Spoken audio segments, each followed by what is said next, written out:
Halo, selamat datang di channel Eurways, channel informasi yang membahas seputar dunia keberlanjutan. Di video kali ini saya akan ulas sedikit apa itu terkait dengan SDGs atau Sustainable Development Goals yang biasa juga dikenal dengan pembangunan berkelanjutan. Ketika kita berbicara tentang SDGs, pada dasarnya pembahasannya sudah dimulai sejak 2012, namun konsepnya lebih matang di tahun sekarang.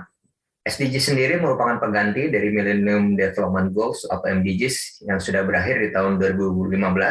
Jadi sejak 2016 hingga 2030 nanti, implementasi terkait dengan SDGs ini akan direalisasikan. Namun, yang berbeda dengan MDGs adalah SDGs pada dasarnya mengadaptasi bagaimana proses pembangunan yang partisipatif. Artinya dalam hal ini, SDGs dirancang dengan melibatkan banyak pemangku kepentingan, baik itu dari pemerintah, perusahaan, termasuk juga masyarakat, lembaga sosial, dan pihak-pihak yang kemudian juga memiliki kepentingan yang sama terkait dengan pembangunan berkelanjutan tersebut. Nah, yang menarik adalah bagaimana pengetahuan masyarakat, utama Indonesia, terkait dengan SDGs ini. Apa pula peran millennials dan generasi Z yang dapat dilakukan untuk kontribusi dalam pembangunan di SDGs ini. Ini kemudian menjadi suatu diskusi yang sangat menarik ketika kita melihat bahwa pembahasan terkait dengan SDGs seringkali hanya dengan tanda kutip ramai dibicarakan di tingkat elit.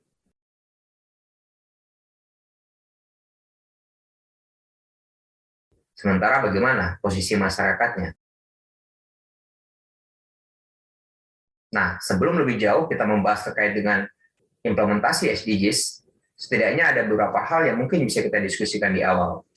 Dengan mengusung tema mengubah dunia 2030, SDGs pada dasarnya memiliki 17 tujuan dan 169 target yang akan direalisasikan sepanjang 15 tahun.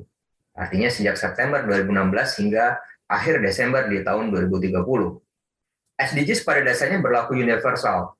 Artinya seluruh negara tanpa terkecuali memiliki kewajiban moral bagaimana kemudian mereka harus mencapai dari 17 tujuan pembangunan keberlanjutan tersebut.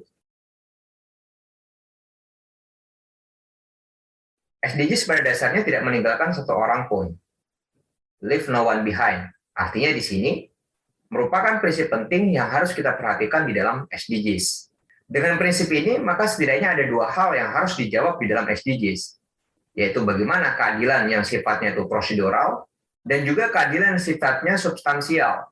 Ketika kita berbicara tentang keadilan yang sifatnya prosedural, artinya bagaimana kelompok-kelompok atau pihak-pihak yang mungkin selama ini sering tertinggal dalam suatu proses pembangunan, kemudian hari ini juga turut serta dan terlibat di dalam proses pembangunan tersebut.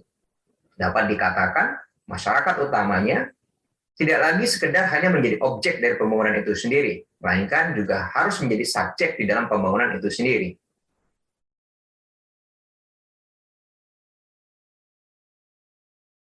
Nah, sedangkan ketika kita berbicara dari sisi kebijakan substansialnya adalah bagaimana program-program dan kebijakan yang disusun oleh pemerintah dapat menjawab dari persoalan-persoalan yang kemudian bertujuan untuk mencapai dari pembangunan berkelanjutan tersebut. Nah, dua keadilan ini saya kira menjadi hal penting yang harus dijawab di dalam SDGs di Indonesia. Lebih jauh, SDGs di Indonesia pada dasarnya memiliki 4 pilar, yaitu berkaitan dengan pilar sosial, pilar ekonomi, pilar lingkungan, dan juga pilar hukum dan tata kelola. Pilar sosial lebih ditekankan bagaimana hak-hak dasar terkait dengan kebutuhan umat manusia tersebut bisa terpenuhi, dan tentu saja diupayakan dalam kondisi layak. Sementara dari sisi pilar ekonomi adalah bagaimana menciptakan pertumbuhan dari suatu negara, di sisi lain juga tetap memperhatikan aspek-aspek keberlanjutan tersebut. Sedangkan pilar lingkungan melihat bagaimana pemanfaatan terkait dengan sumber daya alam menjadi penopang atau penyangga dari kehidupan manusia tersebut.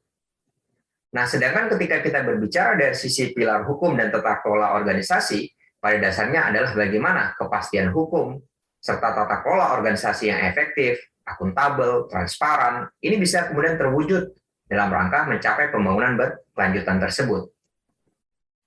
Meskipun dalam hal ini, saya sedikit agak kurang sepakat ketika kita menggunakan istilah pilar.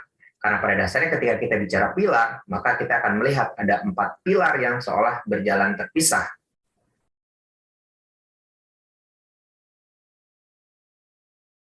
Padahal SDGs pada dasarnya sudah menggunakan model terbaru yang disebut sebagai nested model.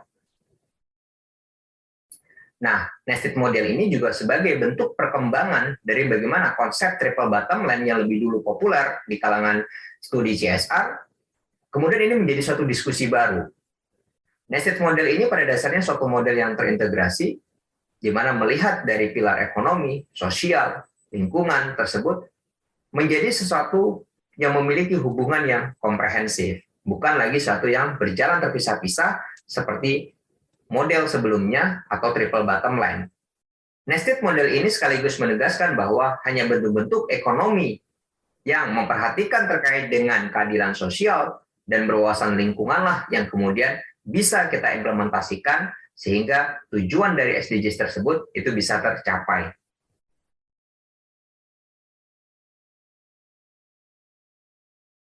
Setelah 5 tahun berjalan, kita pun sebenarnya bisa mengevaluasi bagaimana progres terkait dengan pasangan SDGs di Indonesia.